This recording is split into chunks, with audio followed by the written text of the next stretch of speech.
On a freezing December night in 1944, 11 exhausted African-American soldiers stumbled into a tiny Belgian village, desperate, starving, and running for their lives.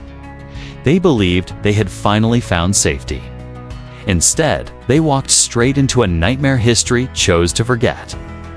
These men-ordinary soldiers with extraordinary courage were captured by the SS, tortured for hours, and executed in one of the most brutal war crimes of World War II. Yet for decades, no headlines, no trials, no justice. This is not just a story of war. It is a story of betrayal, racism, silence, and the fight to finally be remembered.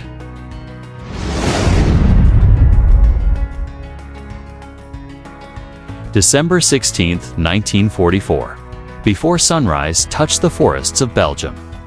An uneasy silence hung over the frozen Ardennes. The men of the 333rd Field Artillery Battalion, one of the few African-American artillery units fighting in Europe, were huddled in their foxholes near the village of Schanberg, unaware that within hours their world would collapse. For weeks, these men had endured relentless cold, frostbite, and sleepless nights. Their unit operated the deadly 155mm long Tom guns, providing support to the 106th Infantry Division. They were good so good that even white officers admitted their accuracy routinely saved entire regiments. But respect was not the same as equality. Even here, on the front lines of a world war for freedom, the black soldiers of the 333rd lived in a parallel reality. Segregated tents, segregated mess halls, segregated promotions. Their courage was welcome. Their presence was not. Still, on that cold morning, none of them were thinking about racism. They were thinking about survival.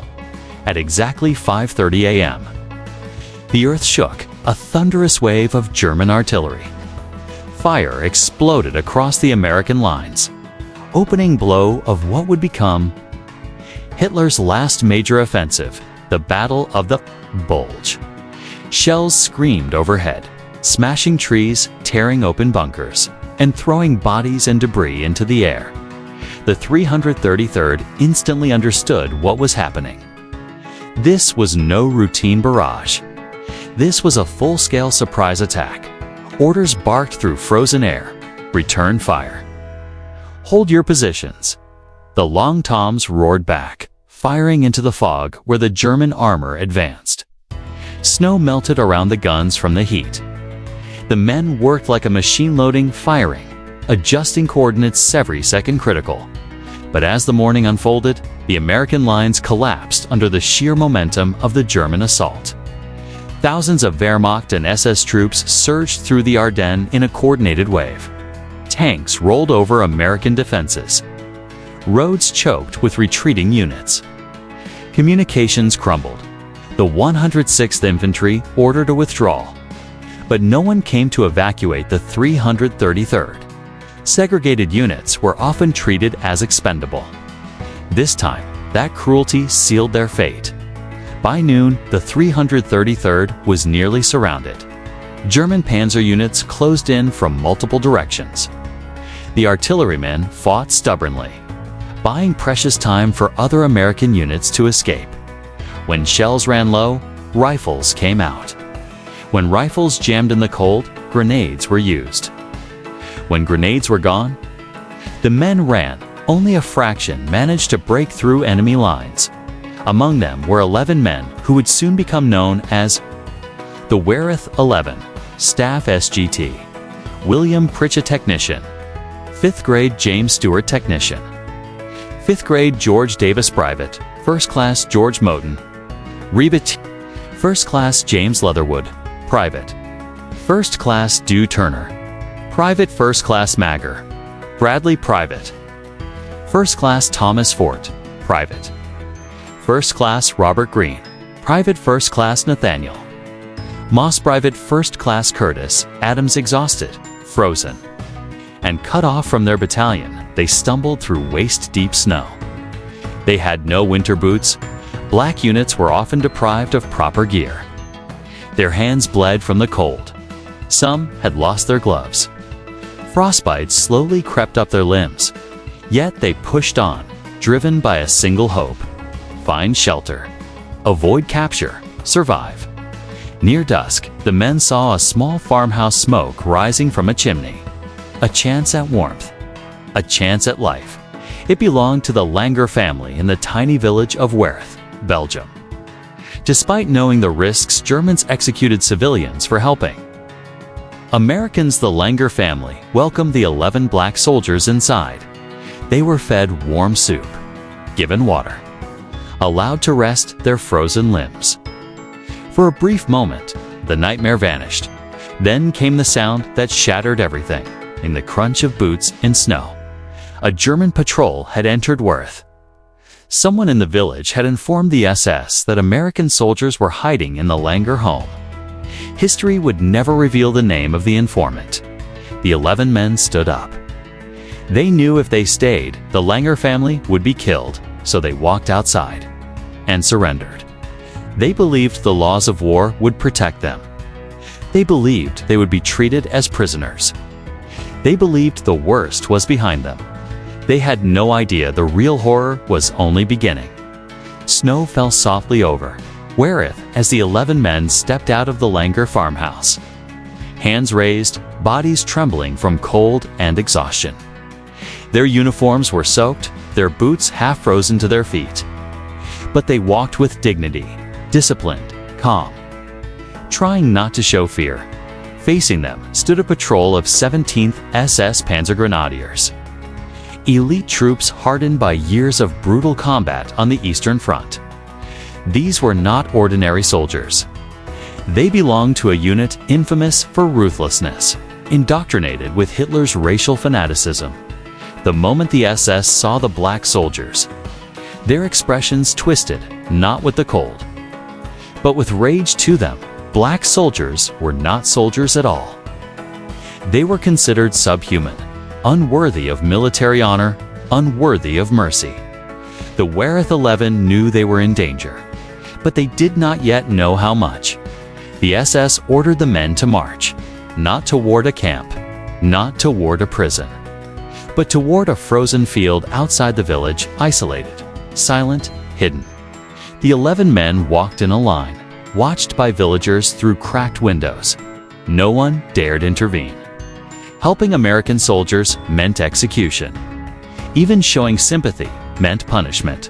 Still, there were tears in Wereth that evening, silent tears, because the villagers knew what SS troops were capable of. As the column marched, the setting sun painted the sky blood red, a cruel omen. Some of the soldiers limped. Frostbite had numbed their legs. Others struggled to stay upright after days of non-stop retreat. Private George Moten slipped on the ice. An SS soldier struck him across the face with his rifle butt, sending him crashing into the snow.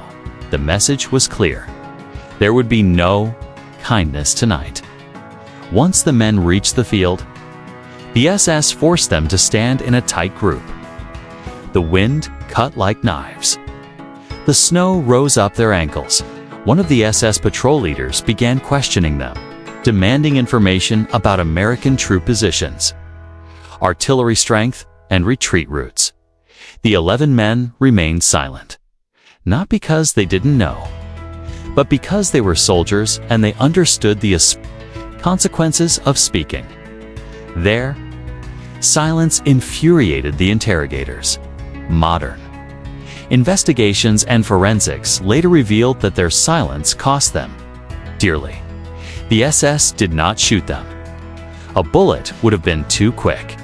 Instead, they beat them with rifle butts, forcing some of the men to their knees. Snow turned red beneath them. Frost mixed with blood. The world blurred between agony and icy darkness. One by one, the SS took turns, kicking, stomping, striking. But the cruelty escalated far beyond. Beatings. Historical reports and autopsies later found broken legs and arm skulls, crushed teeth, knocked out hands, shattered feet and fingers. Cut-off Private First Class Du Turner was found with his fingers mangled, likely crushed or cut during interrogation. Technician 5th grade George Davis had multiple fractures to the face and ribs. Staff SGT William Pritchett's jaw was broken in several places. These were not battlefield wounds. These were deliberate acts of torture. Some historians believe the SS inflicted such brutality because they viewed African American soldiers as an insult, men they considered racially inferior, yet fighting bravely and effectively. Against the Third Reich, others suggest the interrogators were enraged that black artillerymen had caused significant casualties. Earlier that morning, whatever the reason, hate, revenge, ideology, the agony continued for hours as night fell. The temperature plunged far below freezing. The men could barely stand. Some were unconscious. Others drifted in and out of awareness. There were no last words recorded. No final prayers written down, but eyewitnesses who saw the bodies later believed the men stayed close together until the end, refusing to abandon one another even in death. Finally, when the SS tired of their cruelty, they lined the 11 men up and shot them execution style. Their bodies fell into the snow, twisted, broken, frozen in unnatural positions. Snow continued to fall silently, covering them like a shroud. And then, the SS walked away. No burial, no identification, no mercy, just silence. For nearly 2 days, the bodies of the Wereth 11 lay untouched in the snow, frozen in the exact positions in which they had fallen. No one dared approach. SS patrols still roamed the area, and the villagers of Wereth lived under constant fear of being accused of aiding the Americans. But even from a distance, the horror was unmistakable. Arms twisted unnaturally, faces swollen and disfigured. Uniforms torn apart by both torture and the elements. Boots missing, stolen by the SS. Fingers broken. Bodies bruised far beyond the wounds of bullets. The snow preserved every injury, every mark, every trace of what had been done to them. Wereth had witnessed death before. War always brought death, but this was different. This was cruelty. This was hatred carved into flesh, and still, the world knew nothing. On January 13, 1945, nearly a month after the massacre, American troops finally re-entered Wereth. The Battle of the Bulge was ending, and the Germans were retreating in chaos. Snowdrifts had reshaped the terrain, hiding some of the worst scars of fighting. A small patrol moved cautiously through the outskirts of the village. A villager, her voice trembling, stepped forward. "There are American soldiers." In the field, the patrol followed her through the snow. What they saw froze them in place. 11 bodies, lying in a shallow ditch. Half buried in ice, the soldiers stared in shock, unable to process the brutality before them. These were not casualties of a firefight. They had been executed. The men radioed headquarters immediately. "We have found bodies. African American soldiers. Appears to be massacre." Within hours, military investigators arrived. The state of the bodies was so horrific that investigators initially believed wild animals had mutilated them, but the medical autopsies told a different story, a horrifying story. Most men had broken legs, likely from beatings. Several had skull fractures, not caused by gunfire. Fingernails had been ripped off, hands were crushed, teeth were missing, knocked out, not decayed. Frostbite marks suggested the men were tortured. Before being killed, some bodies had deep cuts inflicted with knives or bayonets. Only at the end were the men lined up and shot at close range. The final report made it clear. These soldiers were captured alive, tortured, and executed. But the most chilling detail, their faces. Even after a month in the snow, Rage and pain were still visible. You might expect such a massacre to ignite outrage, to trigger war crime investigations, to appear in newspapers around the world. But the opposite happened. Instead of a headline, the Wereth 11 received silence. The U.S. Army quickly documented the crime but classified the details. They opened an investigation into the German SS patrol, but in 1947, the case was quietly closed. Reason: unable to identify the perpetrators. This was partly true. The 17th SS Panzergrenadiers had scattered or been killed in combat. But that wasn't the full reason. There was another truth. The U.S. was preparing for the Cold War. They needed West Germany as an ally. They wanted to avoid trials that would anger the new German government, so the files were shelved. Evidence buried. Names forgotten. The Wereth 11 were not mentioned in war crime tribunals. They did not receive medals. They did not appear in textbooks. They did not appear in newsreels. They did not even appear in official histories of the Battle of the Bulge. The world moved on. The United States moved on. The military moved on, and the men lay beneath the snow, nameless, invisible, erased from memory, back in America. Families received telegrams. "We regret to inform you, your son was killed in action." No explanation. No mention of torture. No mention of racism. No mention of heroism. Just a sentence. Most families didn't know the truth for over 50 years. Imagine a mother receiving that telegram, never knowing her son froze in agony on foreign soil, never knowing he was betrayed by both the enemy and his own country's silence. The Wereth 11 were heroes, but forgotten heroes, for decades. The massacre existed only as a hushed memory in Wereth, Belgium, a secret whispered by surviving villagers, a tragedy unrecognized by the world. But that silence would not last forever, because years later, a single man, a Belgian farmer, would pick up the lost pieces of the story and begin the journey to bring the Wereth 11 back to history. Their legacy was not gone. It was waiting for someone to finally hear it. The world may have forgotten the Wereth 11, but one boy never did. The boy who had fed them. The boy who had watched them smile at his family's table. The boy who saw their broken bodies in the snow. His name was Herman Langer, and he refused to let the world stay silent. In December 1944, Herman was just 12 years old. Yet the memory of that night, the knock on the door, the shivering black soldiers entering their home, the fear, the kindness, the betrayal burned itself into his mind like a scar. He remembered their voices. He remembered their gratitude. He remembered how they tried not to frighten the children. And he remembered the next day, walking into the field and staring at the mutilated bodies of the men his family tried to save. Most children forget wars. Most bury trauma deep inside. But Herman insisted on remembering. As he grew older, those memories grew louder. He knew with painful clarity that no one outside Wereth even knew these 11 men existed. Their deaths had been ignored. Erased, buried. Herman decided that if the world would not speak for them, he would. When the war ended, Herman repeatedly asked American officials, why is nothing written about them?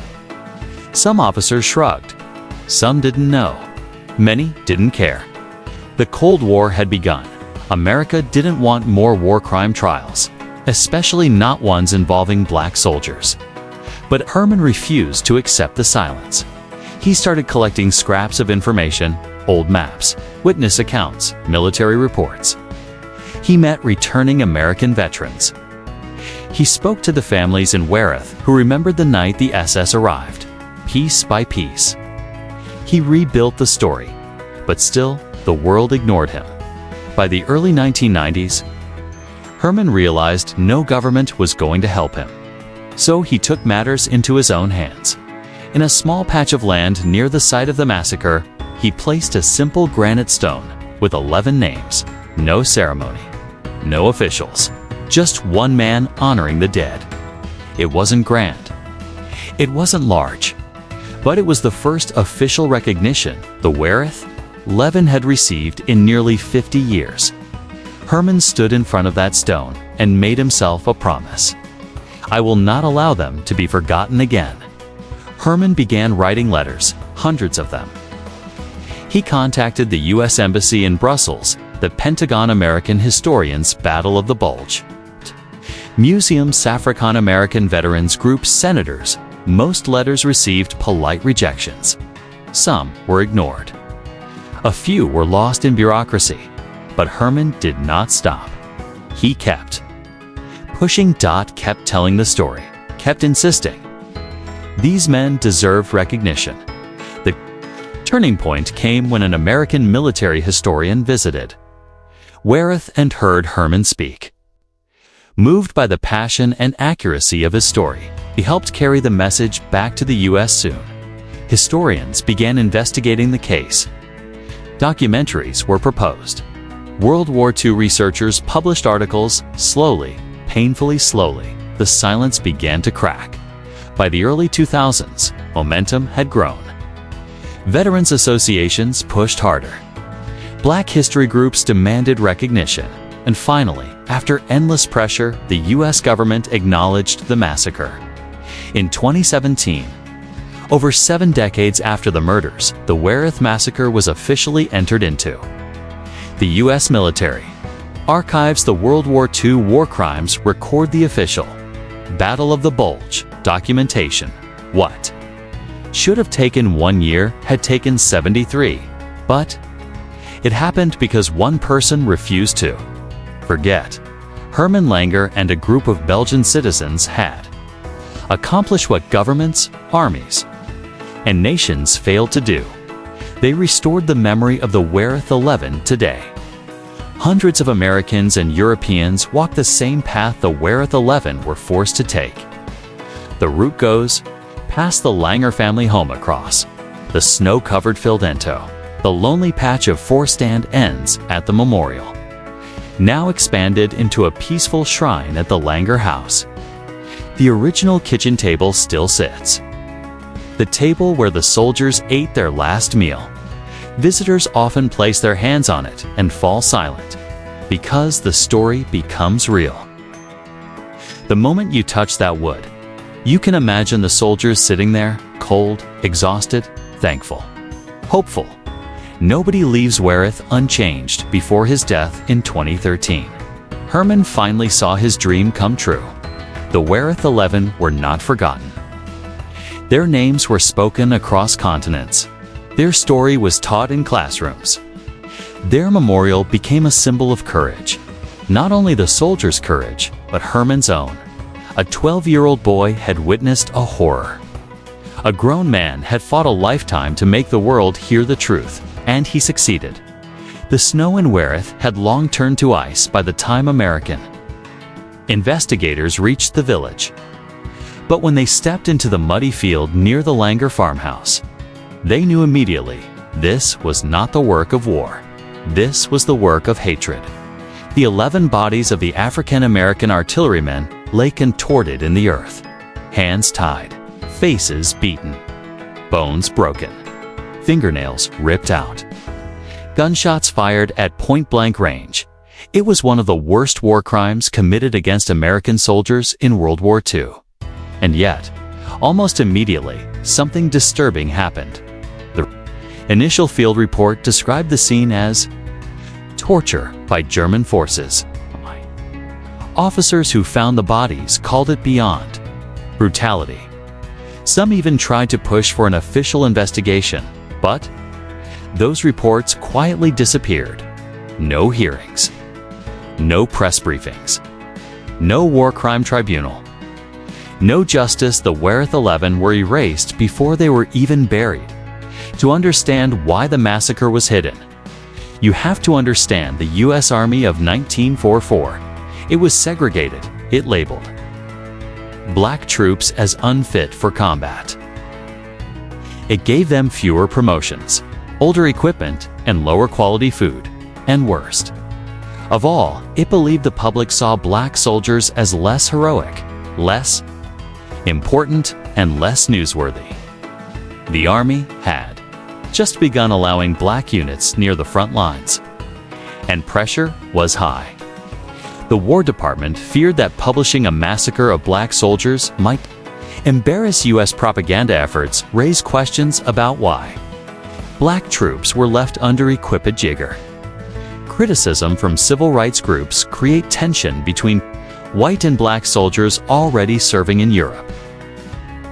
But the case of the Wereth 11, never submitted, never mentioned, never even filed. Curiously, the specific SS units believed to have murdered the soldiers the 1st SS Panzerdivision. Leibstandarte Adolf Hitler was investigated for other killings like Malmedy, but the Wereth executions completely absent. Why? Historians later found clues in declassified documents. The victims were black soldiers, and black deaths were often deprioritized. The U.S. feared exposing racist treatment within its own military during a global war for freedom. No high-ranking officer pushed to defend them, so no one else did. Even the residents of Wereth, who risked their lives to shelter the Americans, tried to testify, but no one in the U.S. Army ever came back to interview them. The truth simply vanished.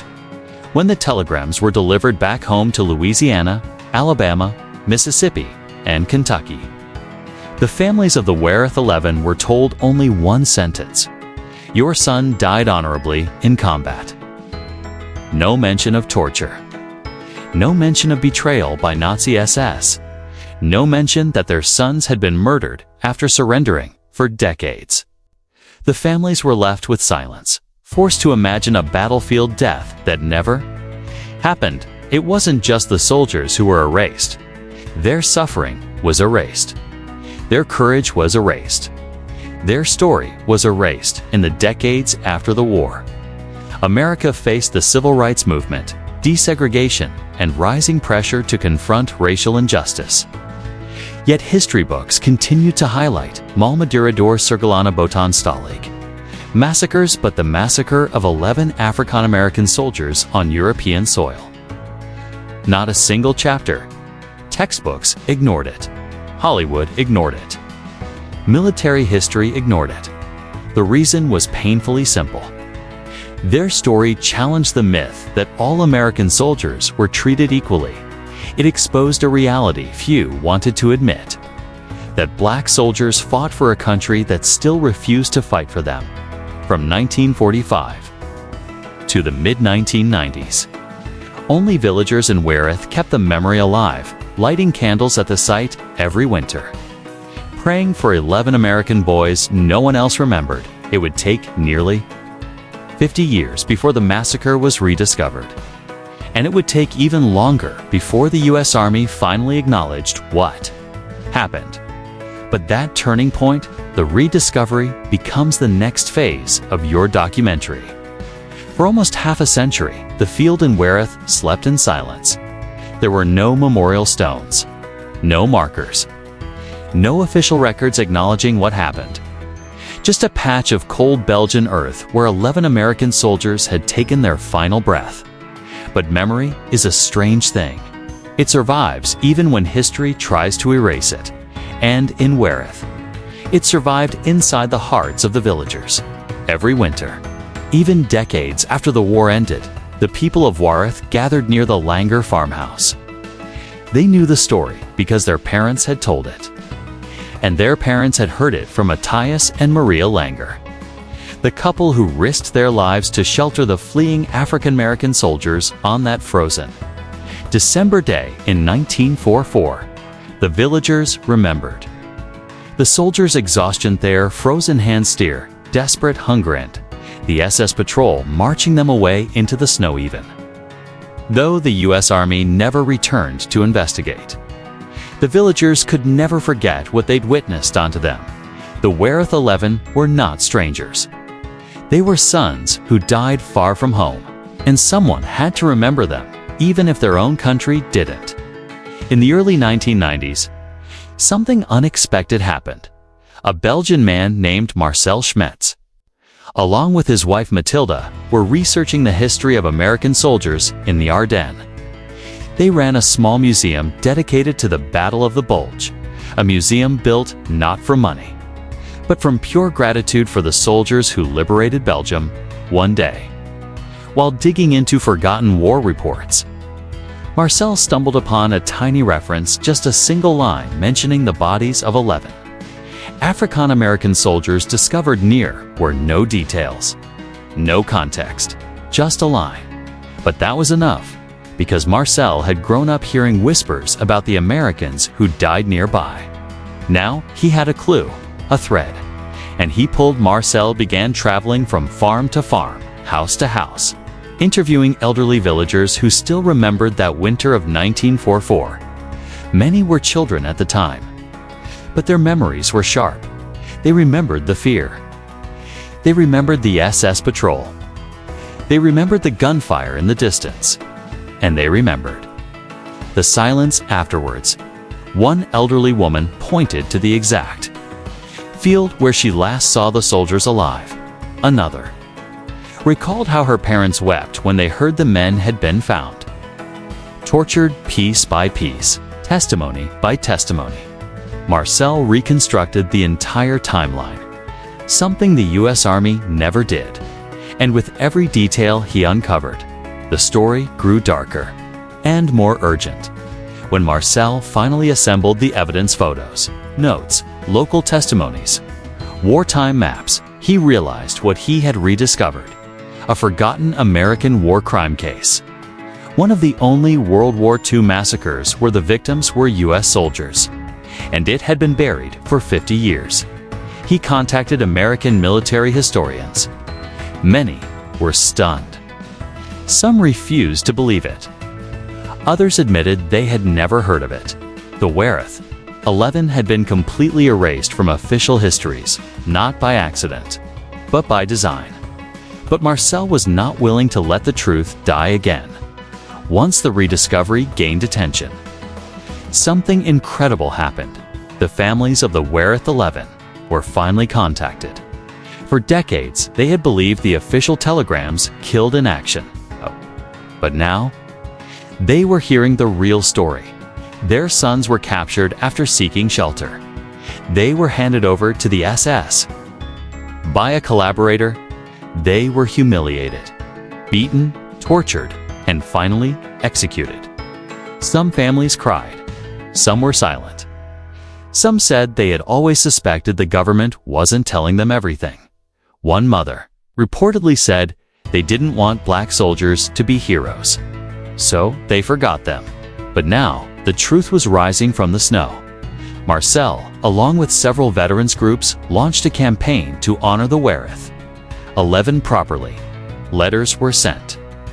Records were reopened. Surviving officers were interviewed.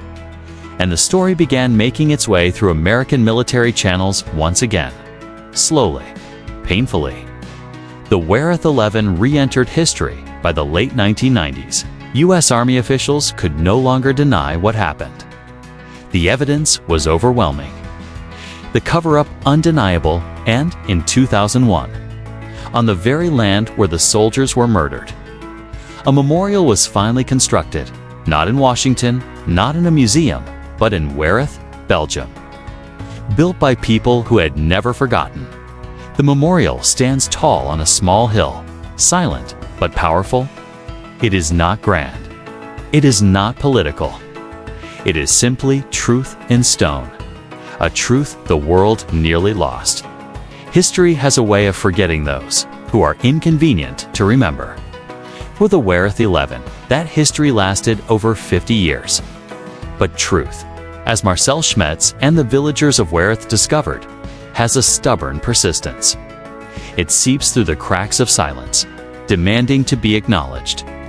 After Marcel's investigations in the 1990s brought the Wereth 11 massacre back into public consciousness, American veterans groups and African American historical organizations took notice. One of the most influential voices was Franklin H. Williams, a historian and former officer in the U.S. Army, who had dedicated decades to preserving African American military history. Williams described the neglect as both tragic and systemic. The story of the Wereth 11 was intentionally overlooked, not just because of bureaucratic oversight, but because racial prejudice still lingered in the military hierarchy. These men served with courage, yet were invisible in death. Letters, petitions, and campaigns began flowing to both the U.S. Army and Congress, urging proper acknowledgement. The families of the Wereth 11, who had long been in the dark about the gruesome details, were contacted. They finally learned the full story of the last moments of their loved ones' lives. By 1994, the villagers of Wereth had partnered with American organizations to create a memorial at the site of the massacre, the Wereth 11 Memorial. A stark and simple structure features 11 white pillars, each representing one of the soldiers. George D. Collins, Jr., Francis X. Flanagan Herman, R. Friesen James, L. Harris, Francis, L. J. Henderson, Lawrence, M. Jackson William, L. Mick, Millen Albert, J. Miller Leroy, C. Oliver James, E. Roberts Charles W. Thomas. Each pillar bears the name of a soldier and is placed on a small hill overlooking the very field where they were executed. No grand statues, no pomp, just a quiet space where truth lives in stone. And visitors are reminded of the human cost of war, compounded by racism and betrayal.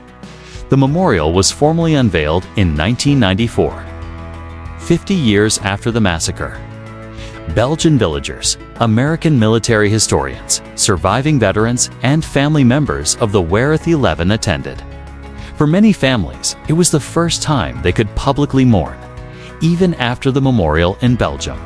The story of the Wereth 11 remained largely unknown in the United States.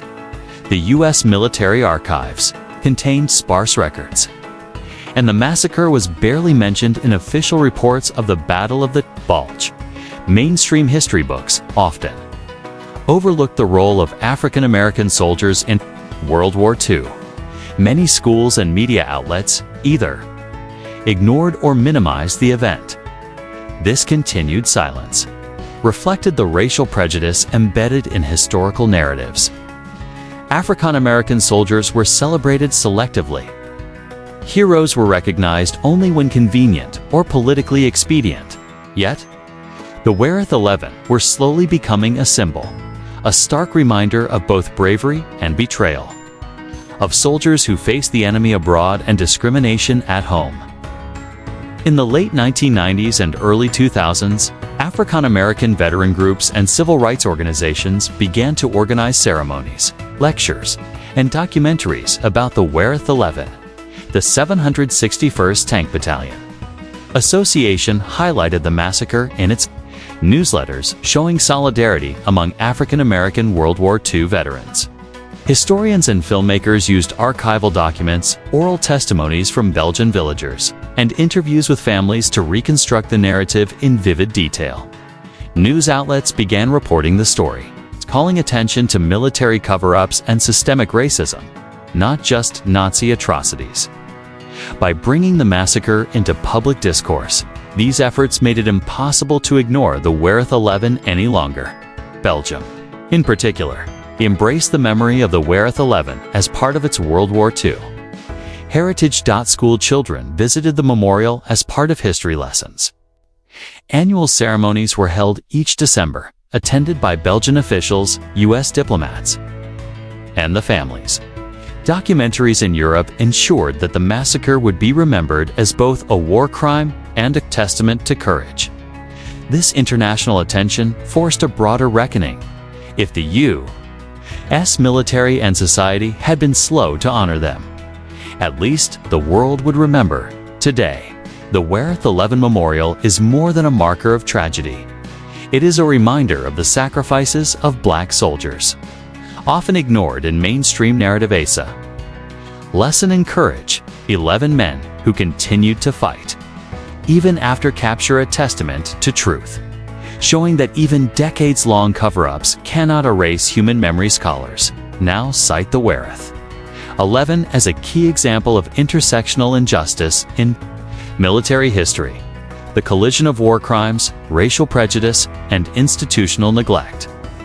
Marcel Schmetz, before he passed, said, "The world can forget, governments can ignore, but the land remembers. And as long as people come here, the Wereth 11 will live." The story of the Wereth 11 is no longer buried. It now lives in stone, in memory, and in every historian, teacher, and student who learns about them. And yet, the deeper truth remains. For decades, their courage was invisible, their deaths unacknowledged, and their story almost lost entirely. In 1944, the U.S. Army was deeply segregated. African-American soldiers were assigned to separate units, often given support roles rather than combat duties. Infantry, artillery, and combat roles were limited for black soldiers. Units like the 761st Tank Battalion, which included some of the Wereth 11, were exceptions rather than the rule. Black soldiers were often assigned menial labor, kitchen duty, or construction work, while white soldiers led combat operations. Even in the European theater, where Nazi Germany did not discriminate among captured soldiers based on race, the U.S. military still enforced Jim Crow policies. Black soldiers could not share barracks with white soldiers. They faced restrictions on recreational activities, restaurants, and even medical care. Acts of heroism were underreported. Racial bias dictated which soldier sacrifices were documented. The 761st Tank Battalion, nicknamed the Black Panthers, was one of the few African-American combat units in Europe, activated in 1942. They trained rigorously despite limited resources. Commanders like Lt. Col. Paul L. Bates faced pressure from the U.S. Army to minimize their combat role. Yet, the battalion fought with extraordinary bravery in major campaigns, including Normandy, the Battle of the Bulge, and the liberation of concentration camps. The Wereth 11 were attached to this battalion, a unit already breaking barriers. But when captured, their race made them targets of Nazi brutality, and their deaths were largely invisible to the world because of the U.S. Army's institutional racism. The murder of the Wereth 11 was not widely reported in U.S. newspapers or military reports. White soldiers' deaths were documented in detail. Black soldiers' deaths, especially those resulting from enemy action or war crimes, often went unacknowledged.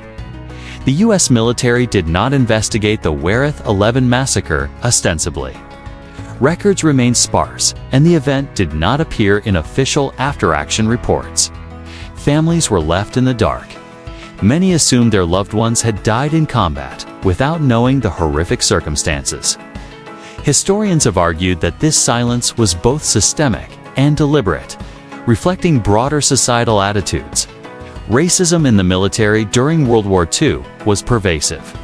The deaths of black soldiers often did not carry the same weight as their white counterparts, notes historian Wong Wing Lam in his research on African American soldiers in Britain. This racial invisibility extended beyond the battlefield. Even after the war, many black veterans returned home to segregated cities, discriminatory policies, and denied benefits, while African American soldiers faced discrimination within the U.S. military. Their experience in Europe, particularly in Britain, often contrasted sharply. British civilians treated black soldiers with respect and equality, sometimes forming friendships and romantic relationships. Interracial interactions that were taboo in the U.S. were more socially accepted in Britain.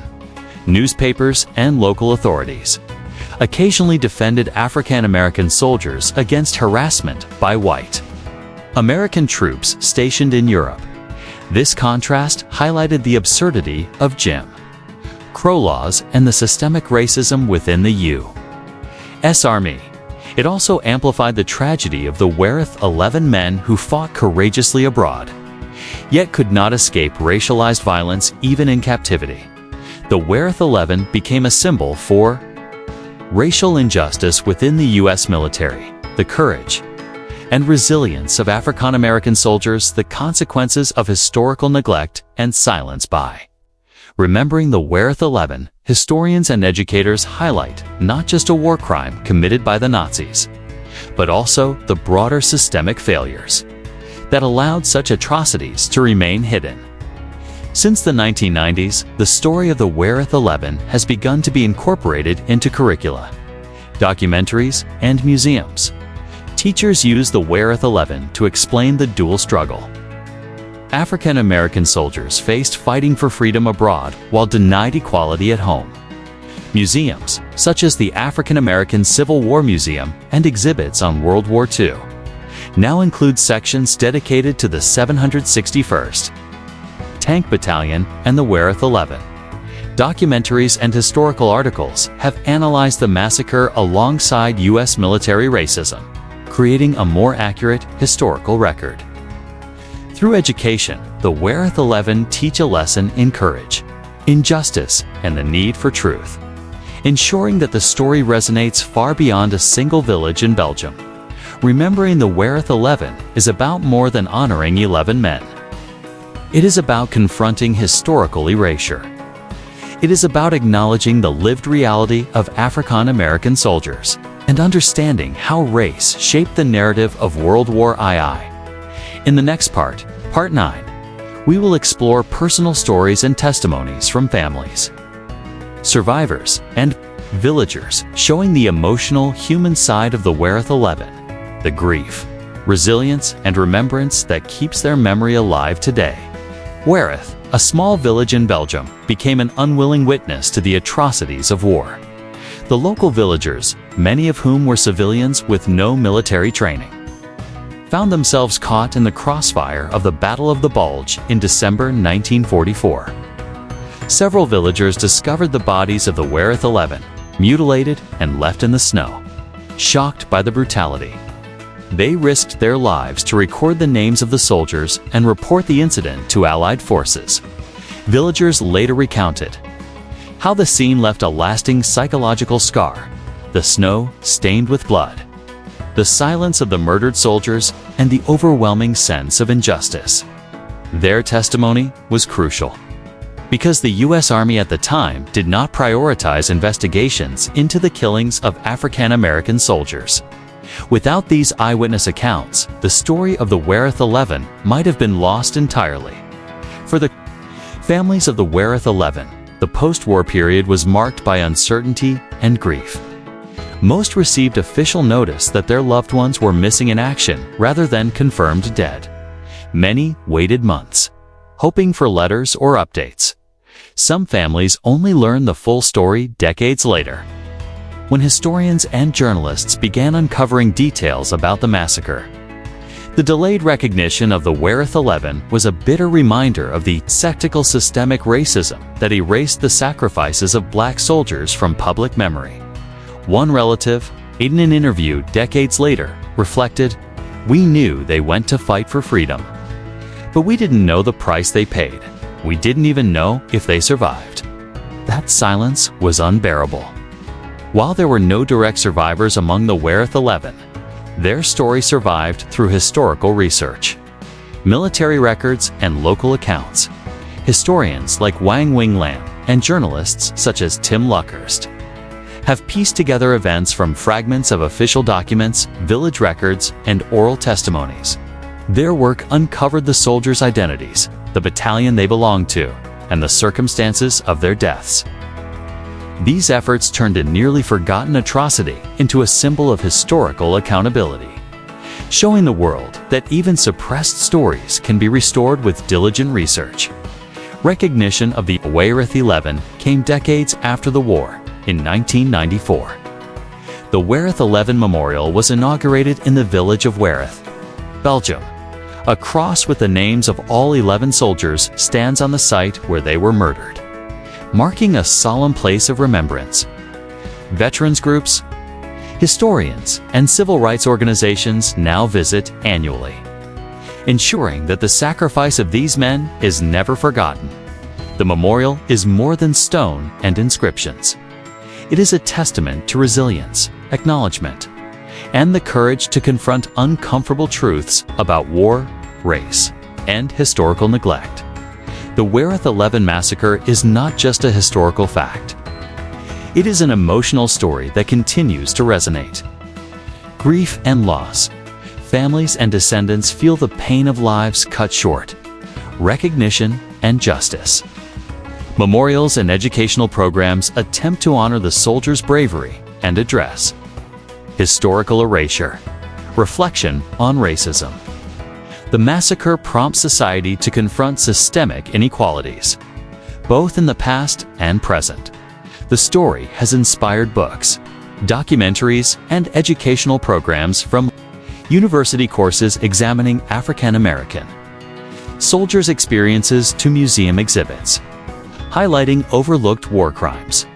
What makes the Wereth 11 story compelling is its personal and relatable nature. These were men with families, dreams, and hopes for life after the war. Their deaths were not just numbers. They were human tragedies intertwined with the broader struggles of African Americans in a segregated military. By retelling their story through villager accounts, family memories, and historical research, we can connect emotionally with the past, understand the personal costs of systemic injustice, ensure that history remembers courage, resilience, and the consequences of silence. Part 10 will serve as the grand conclusion, weaving together all threads. The story of the Wereth 11 within the broader context of World War II, the systemic racism of the U.S. military, the legacy of African American soldiers. The lessons we can learn today about remembrance, justice, and confronting historical erasure. The Wereth 11 were part of a much larger African American soldiers fighting in a segregated military, often risking their lives for freedoms they were denied at home. Approximately 1.2 million African Americans served in World War II, but their contributions were often minimized or erased in official histories. Units like the 761st Tank Battalion, the Tuskegee Airmen, and the Wereth 11 faced discrimination, segregation, and skepticism, yet proved themselves repeatedly on the battlefield. The massacre at Wereth highlights not only the violence of enemy forces, but also the indifference of a military system that failed to acknowledge their humanity. Understanding the Wereth 11 within this larger framework reminds us that their tragedy was not an isolated incident. It reflected systemic racism, intertwined with the chaos of war. History is not just dates and numbers. It is memory, narrative, and accountability. The Wereth 11 Memorial, erected in 1994, transformed a forgotten atrocity into a place of public remembrance and reflection.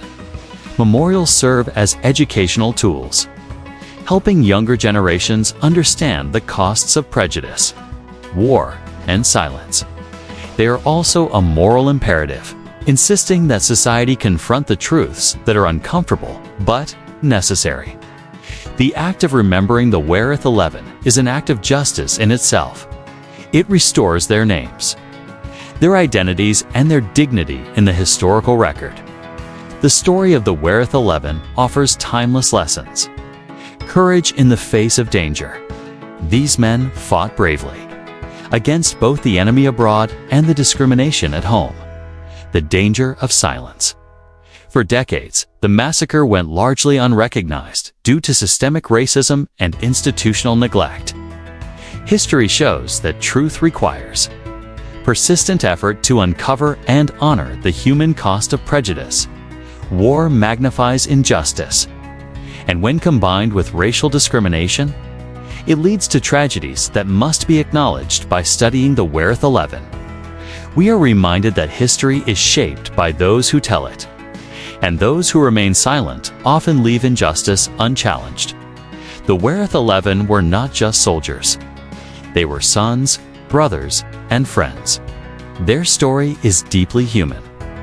Families who waited in uncertainty for news, villagers who risked their lives to record the truth, historians, and researchers who dedicated decades to uncovering the forgotten narrative every individual involved in remembering the Wereth 11 has contributed to restoring the humanity of these men. Their story inspires a recognition of shared responsibility to honor those who came before and to challenge injustices in the present. One of the most powerful tools in preserving the legacy of the Wereth 11 is education. Books, documentaries, and academic research ensure that the massacre is studied and not erased. Digital media and YouTube documentaries can reach millions, spreading awareness about overlooked aspects of World War II.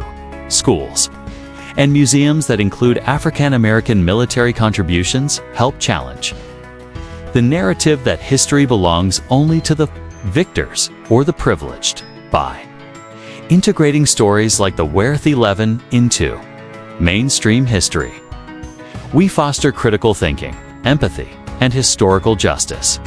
The massacre of the Wereth 11 is a story of bravery, brutality, neglect, and remembrance.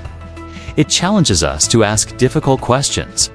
How many other stories remain untold due to systemic bias?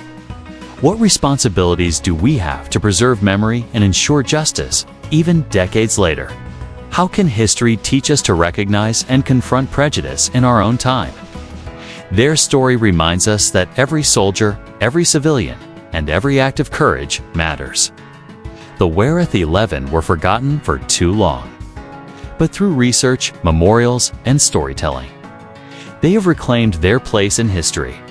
On a cold December morning in Wereth, 11 men stood together, fighting for freedom and the ideals of democracy, despite knowing that the same freedoms were denied to them at home. They were captured, tortured, and killed, but their courage cannot be erased.